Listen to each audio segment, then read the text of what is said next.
Wassail sheep. Look, new surroundings. Goats, sheep, goats. So I'm dog sitting for a couple of days, and we're going to have to get used to new settings, because when I go on this tour, we're going to be all over the place. So we're doing a reading for the repeating moon, and that happens on the 20th.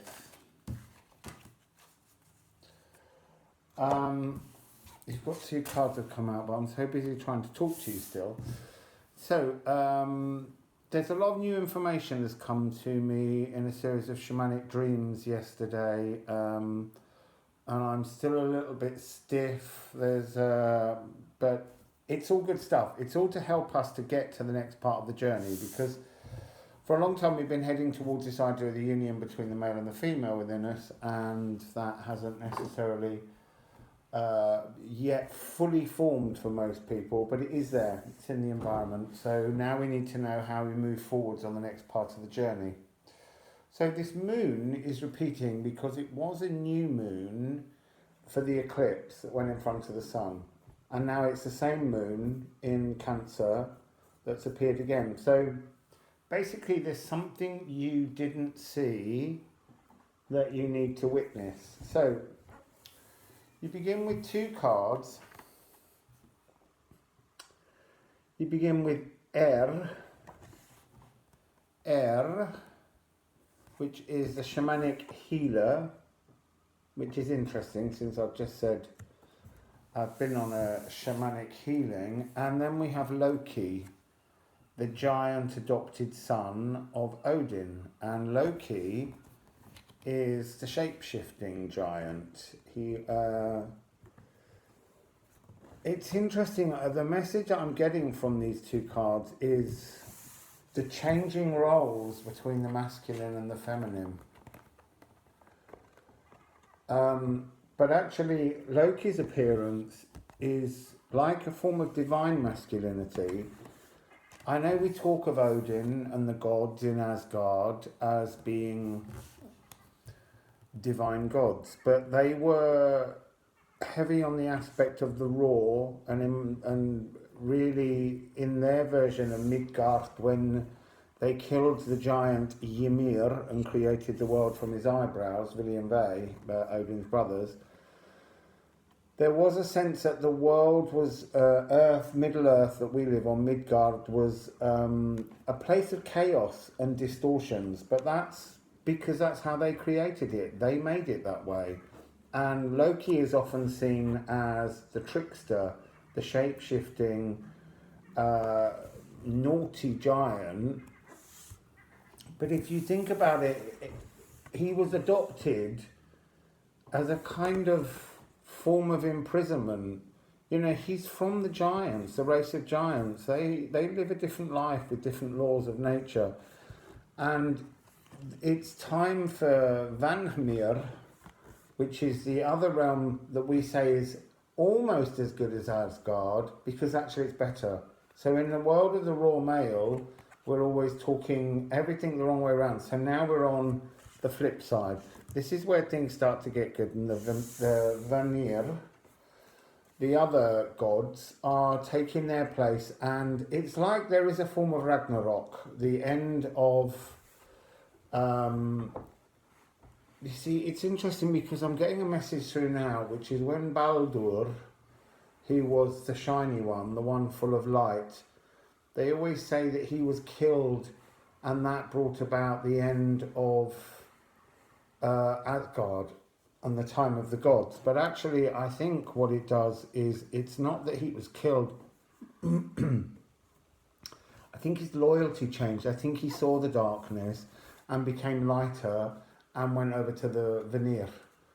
And you need to remember that the magic of the Seer that live in, that they use, this kind of predictive, prophetic magic where you see a situation and then you create that situation into being, was taught to Odin by the people in the other kingdom of Vanhemir.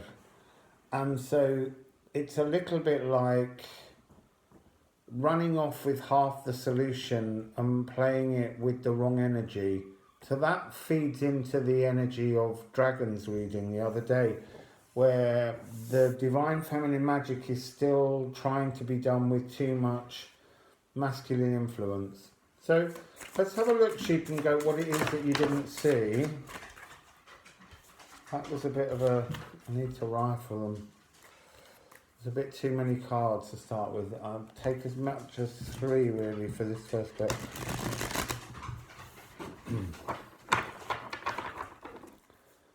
What did you forget to see? What did you forget to see? What did you forget to see? Well, those 2 cards are determined to come out. So we're going to have to take 4 because they flicked out on the top of the big pile and I refused them, and they've come out again.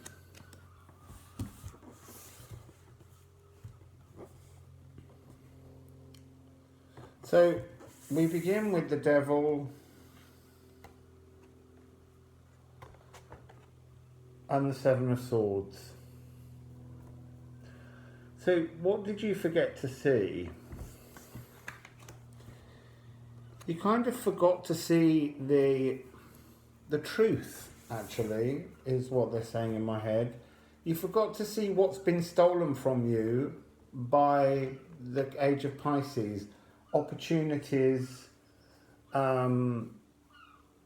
This is a very, in this card, this energy in this card really is quite ancient and destructive, and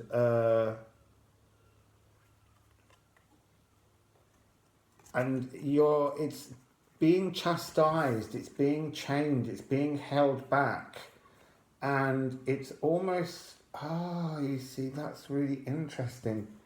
This card, I always see this card, this energy. It's a very complicated energy, so I need to take my glasses off, they're driving me mad. It's a very complicated energy, but the energy coming off this card, because it's to do with exiting things, this is almost like a spy has come in from, this is almost like kind of Loki magic. He's coming in to collect all the pieces to take them to the new energy without the Devil noticing. And the Devil is looking, because look, there's the two figures down here who are bound, and the 2 swords represent the 2 figures. The new god energies, the divine feminine energies, are coming in to kind of kidnap you and bring you, just like they did with Baldur, into the light, into the true light of what energy is coming. And so, it's so beautiful. Look, and this will open the gateway for your vision. Here's the 2 of Wands. So this is when Yer and Loki open the gateway to let you enter into this new energy that's coming in now. And this is the energy of the natural world and the cosmos being illuminated by the sunshine. So we're looking at lower heart chakra, crown chakra, and solar plexus. And then we have the Page of Coins to begin a brand new and innocent, transformed life in the natural world, in a new earth that's much more calm and nurturing and pleasant. So what did you miss? You missed the gateway, seeing the vision, noticing the energetic light flowing towards you. But look, you were meant to. We were all meant to miss this thing. That's the point of this repeating moon. So, sheep goats, let's see, where is this going? What will be repeated? What will be repeated? What will be repeated for sheep and goat? What will be repeated for sheep and goat? This balance, the it's almost like a reboot.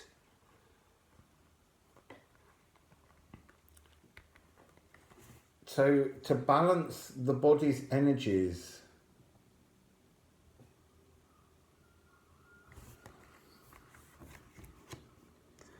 what else am I getting from this card? I'm seeing like body healing taking place.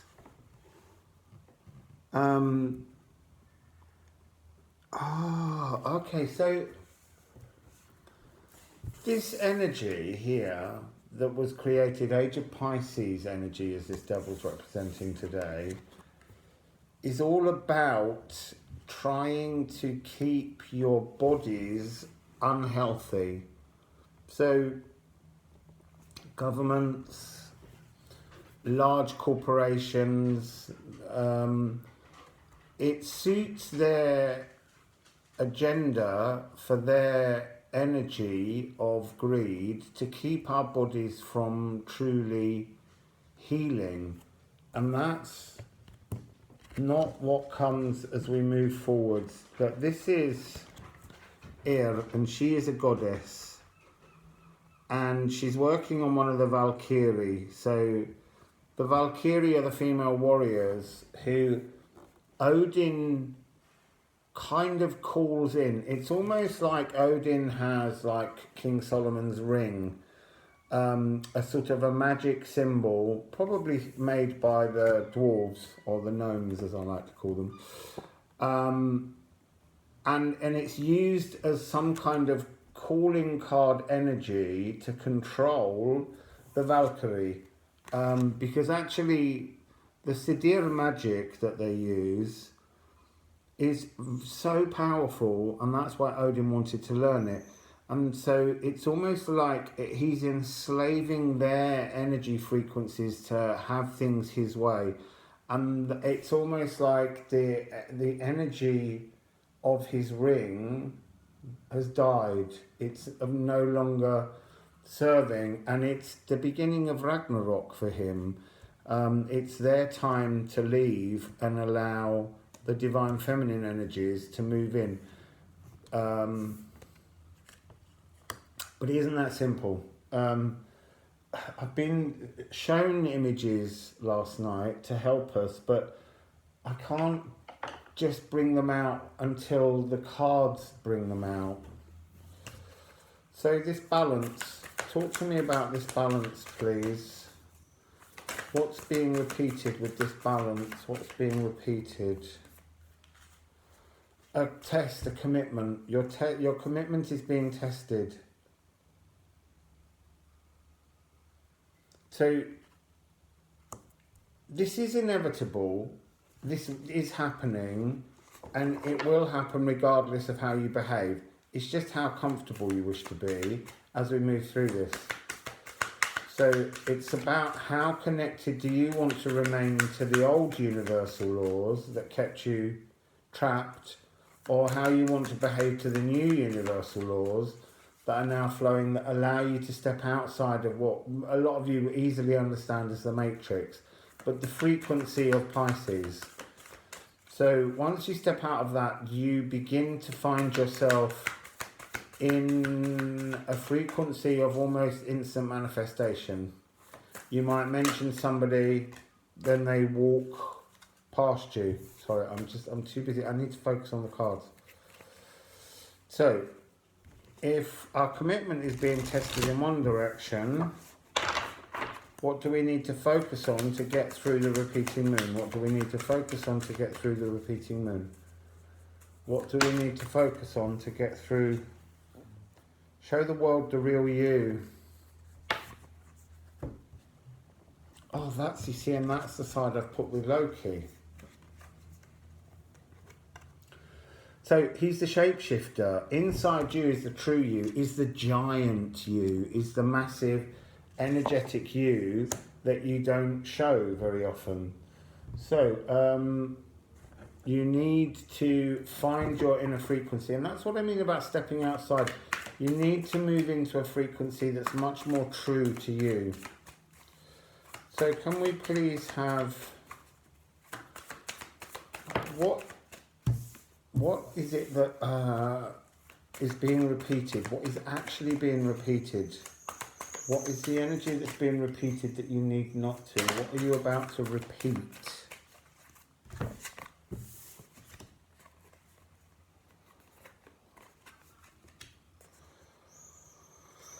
So you have the Five of Inspiration. So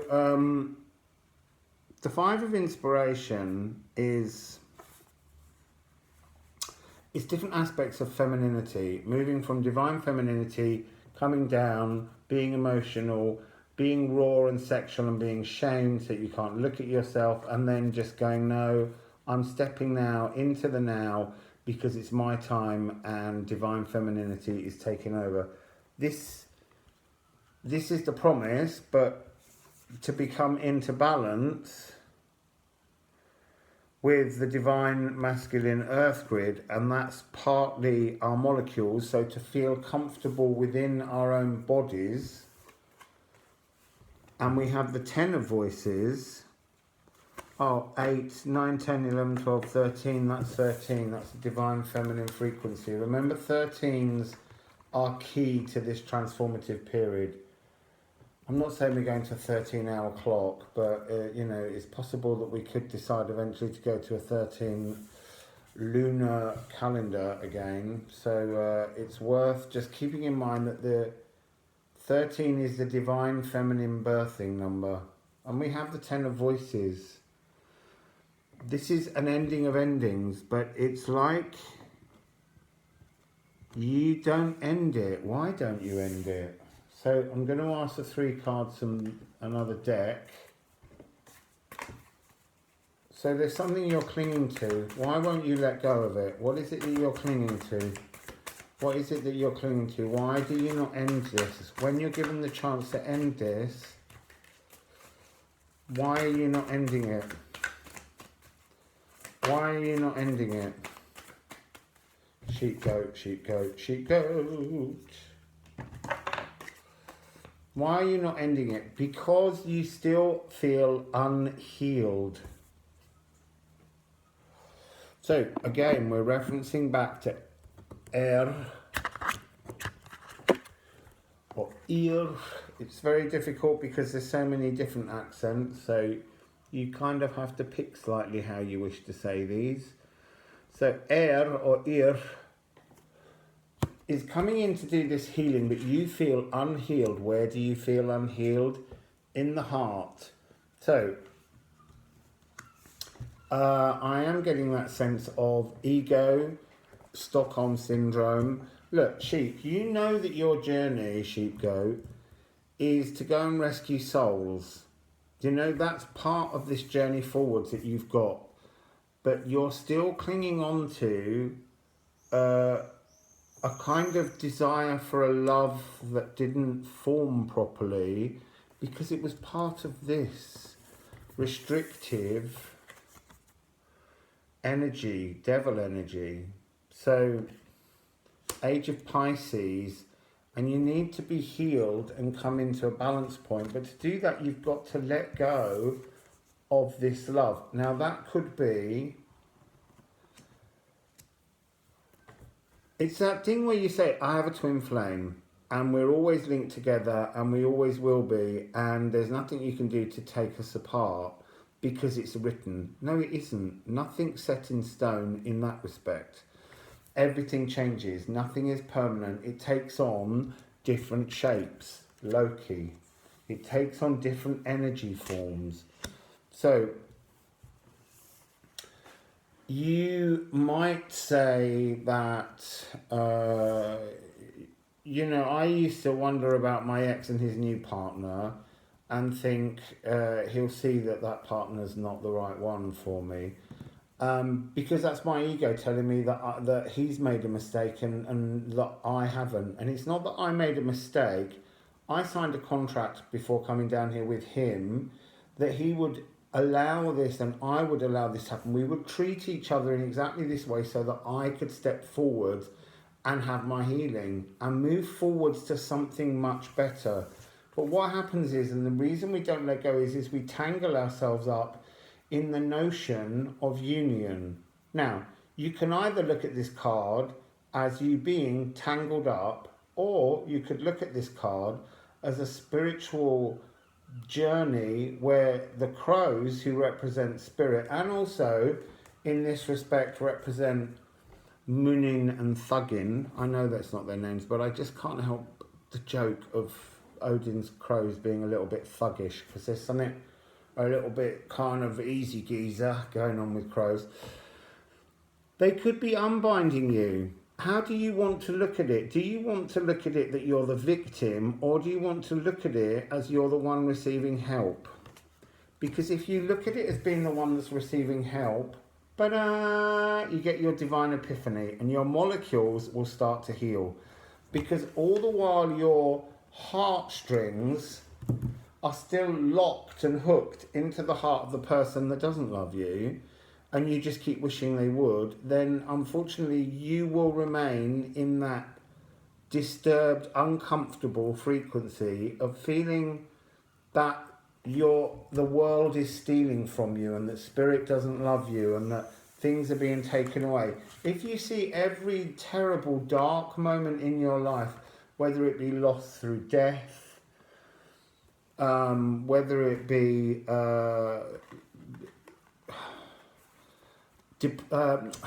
separation through someone living somewhere else, they're all part of things to help you gain emotional strength to step forward and be a stronger person.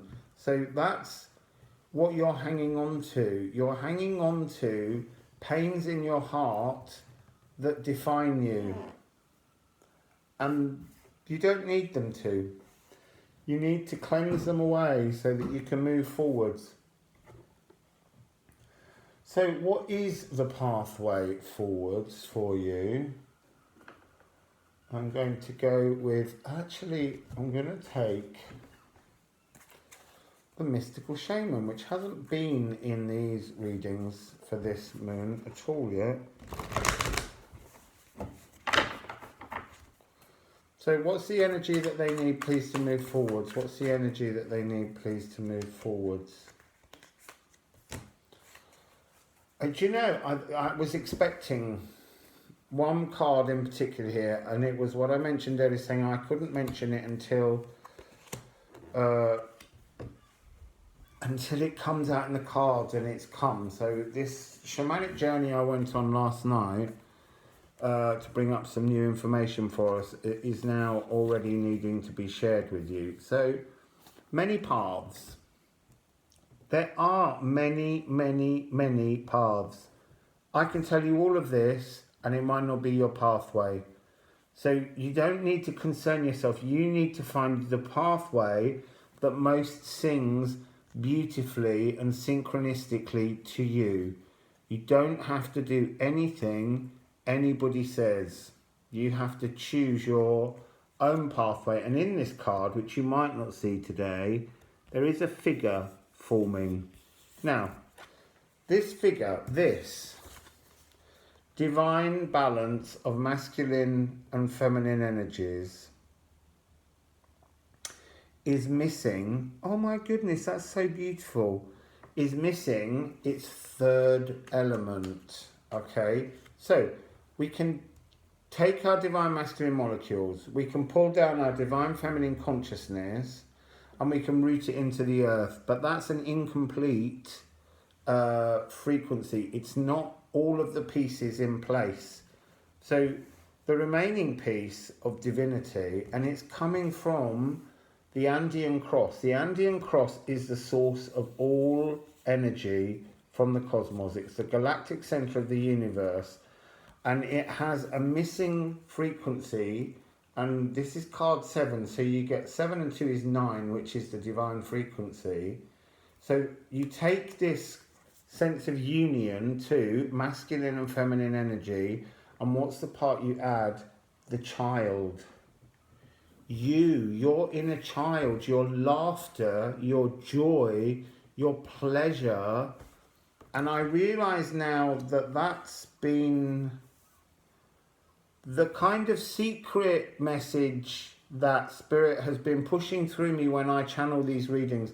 I laugh a lot for you all, and it's a really important aspect of healing.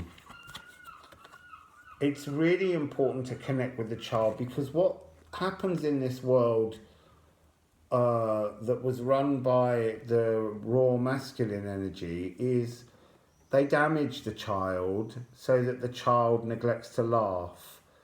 And a lot of our humour is not that wonderful silly humour that children have. You know, you watch children laughing about things that to you just don't seem funny, and yet if you could just connect in with why they're laughing about them, actually it's the truth. But what we've done is we've built a whole layer upon layer upon layer upon layer, all these many pathways all around us with different directions to stop us seeing our true path.